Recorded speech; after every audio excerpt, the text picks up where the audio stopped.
بسم اللہ الرحمن الرحیم۔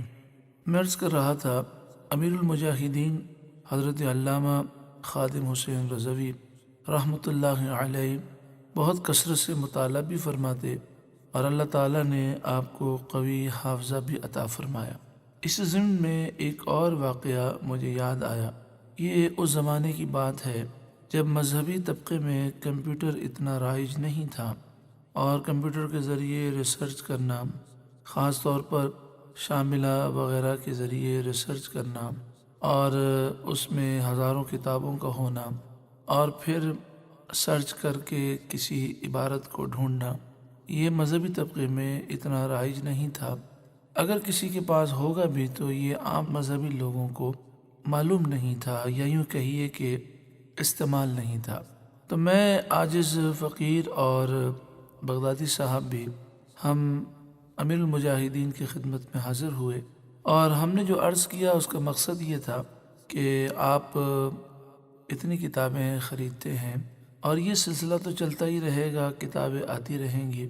اگر آپ کمپیوٹر لے لیں اور کمپیوٹر میں یہ سسٹم ڈاؤن لوڈ کر لیا جائے تو ہزاروں کتابیں اسٹور بھی ہو جائیں گی، پھر یہ کتابیں خریدنی بھی نہیں ہوں گی اور آسانی سے مطالعہ بھی کر لیں گے۔ اور دوسرا فائدہ یہ ہوگا کہ کوئی بھی حدیث پاک یا عبارت ڈھونڈنی ہے تو کمپیوٹر کے ذریعے بہت آسانی سے ڈھونڈ لیں گے۔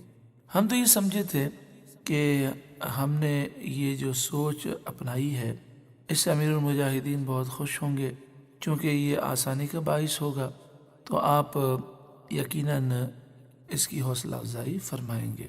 لیکن جب حضرت سے یہ باتیں عرض کی اور عرض کیا کہ کمپیوٹر یہاں ہم رکھ دیں، اس میں یہ سارا سسٹم ہم ڈاؤن لوڈ کر دیتے ہیں، آپ کئی کتابوں کا مطالعہ بھی کر سکیں گے اور آپ سرچ بھی کر سکیں گے، تو امیر المجاہدین حضرت علامہ خادم حسین رضوی علیہ الرحمہ نے آپ نے فرمایا کہ کمپیوٹر کا صرف یہی تو کام نہیں ہے، اس سے اکثر لوگ یعنی عام لوگ جو ہیں اسے غلط استعمال کرتے ہیں۔ اس زمانے میں انٹرنیٹ کا اس طرح کا دور یعنی نہیں تھا، اس کا رواج نہیں تھا۔ ایسا ہوتا کہ فلم اور ڈراموں کی سیڈیاں ملتی ہیں، لوگ وہ لے آتے اور کمپیوٹر میں دیکھتے۔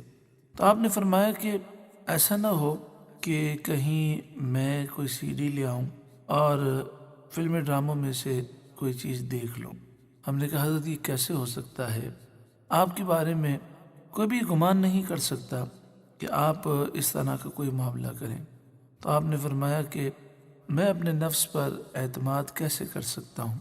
اس موقع پر حضرت امام غزالی علیہ الرحمہ کا یہ قول یاد آیا کہ جو اپنے نفس پر اعتماد اگر کرتا ہے تو اس نے در حقیقت ایک بہت بڑے دھوکے باز پر اعتماد اور بھروسہ کیا۔ تو آپ نے فرمایا کیا معلوم میں کوئی ایسی چیز دیکھ لوں۔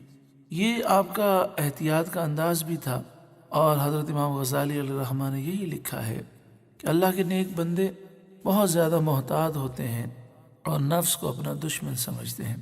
جہاں یہ احتیاط کا انداز تھا وہیں آپ کی یہ تربیت کا انداز بھی تھا۔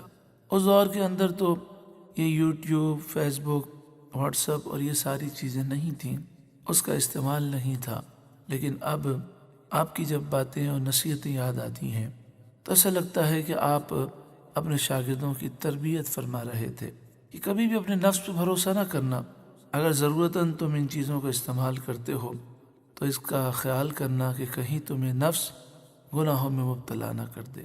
حضرت نے آگے جو ارشاد فرمایا ہم انشاءاللہ تعالیٰ اگلی کلپ میں سماعت کریں گے۔ اللہ تعالیٰ حضرت کے نور سے ہمارے قلوب کو روشن اور منور فرمائے۔